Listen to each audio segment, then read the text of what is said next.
Innal hamdalillah nahmaduhu wa nasta'inuhu wa nastaghfiruh wa na'udzu billahi min shururi anfusina wa min sayyiati a'malina may yahdihillahu fala mudhillalah wa may yudlil fala hadiyalah asyhadu an la ilaha illallah wahdahu la syarikalah wa asyhadu anna muhammadan abduhu wa rasuluhu la nabiyya ba'da.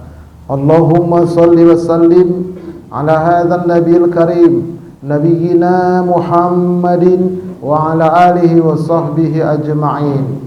Amma ba'du fa ya ibadallah usikum wa nafsi bitaqwallah faqad fazal muttaqun.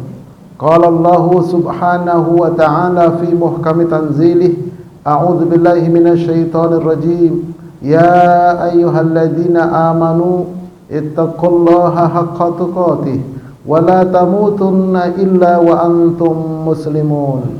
Wa qala an-nabiy sallallahu alaihi wasallam ittaqillaha haitsu ma kunta wa atbi'is sayyi'atal hasanata tamhuha wa khaliqin nasa bi khuluqin hasan. Ma'asyiral muslimin, jamaah salat Jumat rahimani wa rahimakumullahu jami'a. Semoga Allah mencurahkan rahmatnya kepada kita semua. Melalui mimbar yang sangat mulia ini, saya selaku khatib senantiasa berwasiat bil khusus kepada diri dan keluarga saya, juga kepada jamaah sekalian. Mari kita senantiasa meningkatkan kualitas keimanan dan ketakwaan kita kehadirat Allah subhanahu wa ta'ala. Ma'asyiral muslimin, jamaah salat Jumat a'azami Allah wa iyyakum. Pada kesempatan khutbah yang mulia ini, tema khutbah yang akan saya bawakan adalah Furqan, ada pada diri orang yang bertakwa. Sekali lagi, Furqan, ada pada diri orang yang bertakwa. Jadi pada khutbah kali ini ada dua kata kunci yang akan saya sampaikan. Pertama, apa itu furqan? Yang kedua, apa itu takwa? Dua-dua ini termaktub di dalam surah Al-Anfal ayat 29. Allah berfirman, A'udzu billahi minasy syaithanir rajim. Ya ayyuhalladzina amanu in tattaqullaha yaj'al lakum furqana wa yukaffir ankum sayiatikum wa yaghfir lakum wallahu dzul fadlil azim. Wahai orang-orang yang beriman, yang tidak beriman tidak wahai, tidak dipanggil. Yang dipanggil Allah hanya orang yang punya iman, yang merasa punya iman.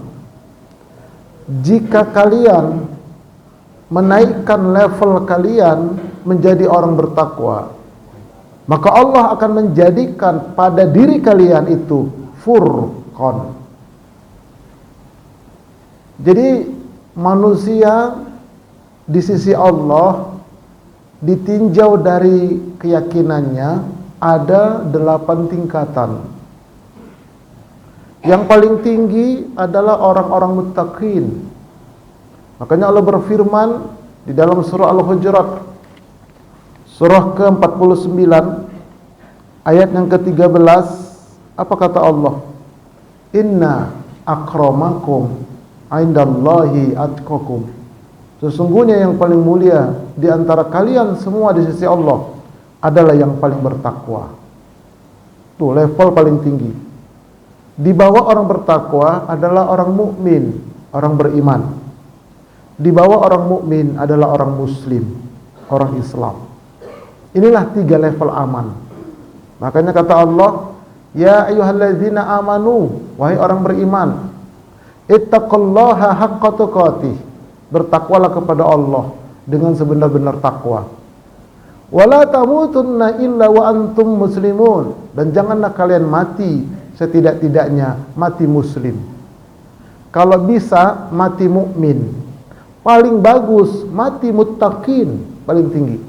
Tapi kalau tidak bisa seperti itu, setidaknya mati muslim. Jangan sampai mati peringkat 4, 5, 6, 7, 8. Jangan sampai. Apa itu peringkat 4? Muslim fasik. Pernah mengucap 2 kalimat syahadat, tapi tidak pernah sholat, tidak pernah puasa, tidak pernah zakat, apalagi haji. Nggak ngerti dia rukun Islam yang 5 itu. Nggak pernah belajar. Itu namanya muslim KTP, muslim fasik. Kok nggak sholat bang? Ini KTP saya Islam Ustaz. Oh baiklah bang, kalau mati kita doakan KTP-nya masuk surga, orangnya masuk neraka. Muslim fasik itu namanya. Nah kemudian peringkat di bawahnya lagi muslim munafik. Setiap orang munafik pasti orang muslim. Tidak ada orang kafir yang munafik. Tidak ada, karena jelas dia kafir.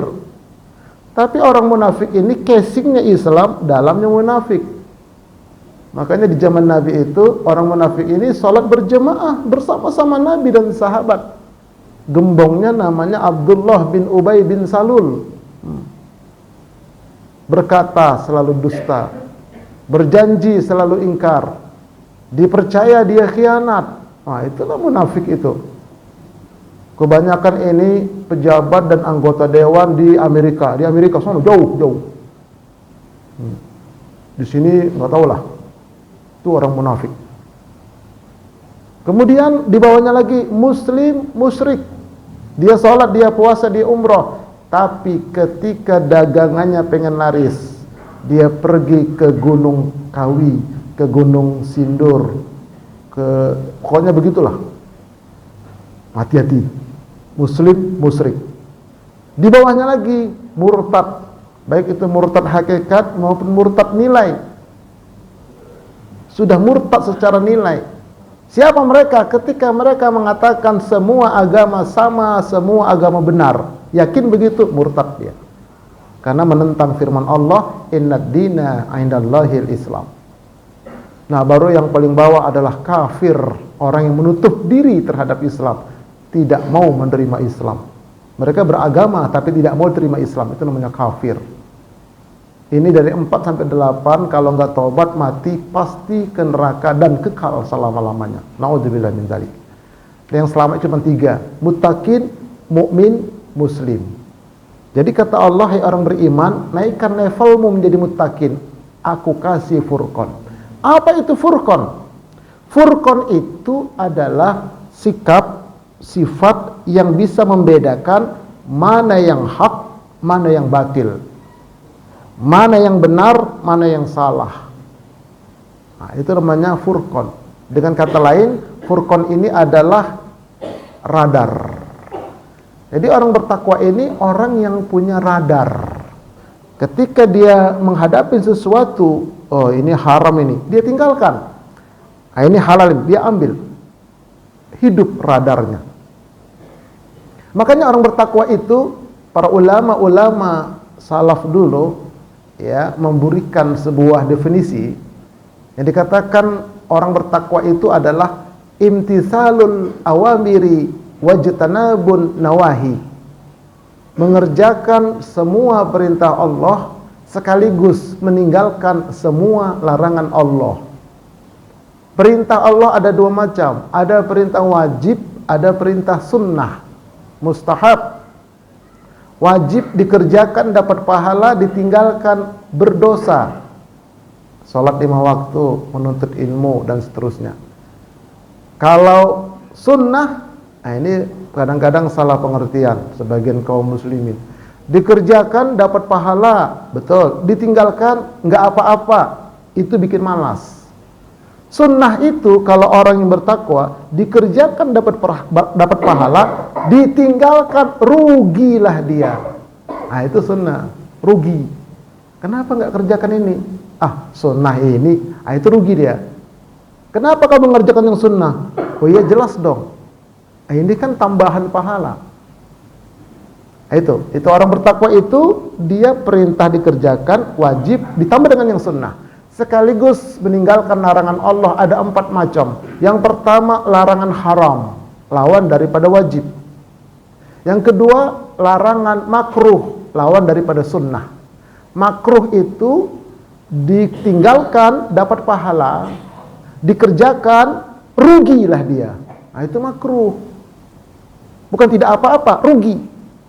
Makanya misalnya saya ini ustadz, ya mengaku bertakwa, tapi saya masih suka ahli hisab misalnya nih, saya ini ustadz bukan yang lain, saya. Nah, berarti jauh itu, belum punya radar furqan dia, belum, jauh itu masih, sejauh lah. Ya, walaupun ada mengatakan ahli hisab itu ada yang mengatakan makruh, ada yang mengatakan haram.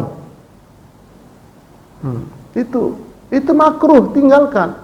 Yang ketiga, larangan subhat, nggak jelas halal atau haram. Contoh, dapat uang 100.000 di parkiran, itu subhat. Jangan dibawa pulang beli makanan, masukkan kotak infak, kembalikan, mudah-mudahan Allah nanti yang mulangkan di akhirat. Itu namanya subhat. Makanya kata Nabi, "Fama waqa'a fi subhati waqa'a fil haram." Siapa yang mengamalkan subhat, dia terjerembab pada perbuatan haram. Tinggalkan. Baru yang keempat, larangan bid'ah. Apa itu bid'ah? Amalan yang mirip ibadah tapi tidak ada sumbernya dalam syariat. Ini contoh umum ya. Saya kira nggak akan marah ini kalau saya sampaikan contoh ini. Misalnya, Ustadz, ya, sholat berjamaah kan pahalanya besar, betul. Bagaimana Ustadz? Nanti habis Jumat kita ba'diyah Jumat berjamaah, bid'ah, nggak boleh. Walaupun bagus Ustadz, ya, tapi nggak pernah Nabi kerjakan, nggak pernah sahabat lakukan. Itu contoh ini nggak ada yang marah. Tapi kalau contoh yang lain berantem kita. Tinggalkan itu bid'ah. Karena bid'ah itu ancamannya neraka, kata Nabi. Nah, oleh karena itu, orang yang furqan itu, mana perintah Allah dia kerjakan, mana larangan Allah dia tinggalkan. Itulah furqan, radar itu. Orang bertakwa punya itu. Nah, bagian terakhir, untuk menilai kita atau melihat orang punya takwa, punya radar apa tidak dia, takwa atau tidak dia. Tolak ukurnya tidak semata-mata melihat dari praktek ibadahnya saja, tidak. Tapi sejauh mana mampu meninggalkan larangan Allah. Disebutkan dalam hadis riwayat Imam Ahmad, nomor hadisnya 7748, terbitan tahun 2009. Beda tahun terbit bukunya, beda nomornya. Nabi bersabda, "Ittaqil maharima takun a'budan nas." Hindarilah yang diharamkan Allah, maka engkau akan menjadi hamba yang paling mulia dari semua manusia. Hindarilah yang diharamkan Allah. Jangan terjebak kita dengan praktek ibadah. Misalnya ada orang rajin ke masjid tiap hari, kadang azan, kadang jadi imam, kalau nggak ada khotib jadi khotib, berlangsung terus. Kata ibu-ibu sebelah masjid, diperhatikan bapak itu. Kalau aku masih perawan, dia masih perjaka, aku mau jadi istrinya, karena solehnya bapak ini. Setengah tahun kemudian, ya Allah, kebongkar kedoknya, uang masjid 20 juta ditilep sama dia.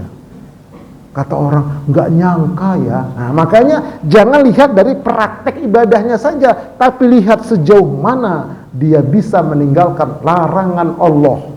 Itulah orang bertakwa, itulah furqan, itulah radar. Insya Allah bulan Ramadan ke depan ini akan mengantarkan kita la'allakum tattaqun, agar kamu jadi orang bertakwa. Tapi puasa Ramadannya harus benar-benar. Semua ini sudah saya sampaikan dan saya upload di YouTube saya, Ustadz Arifin Purba Official. Silakan berkunjung. Mudah-mudahan bermanfaat untuk kita dan keluarga kita semua. Barakallahu li wa lakum fil Qur'anil azim wa nafa'ni wa iyyakum bima fihi minal ayati wa dzikril hakim. Aqulu qawli hadza astaghfirullahalazim li wa lakum wa li walidayya wa li walidaykum wa li sairil muslimin wal muslimat fastaghfiruhu innahu huwal ghafurur rahim.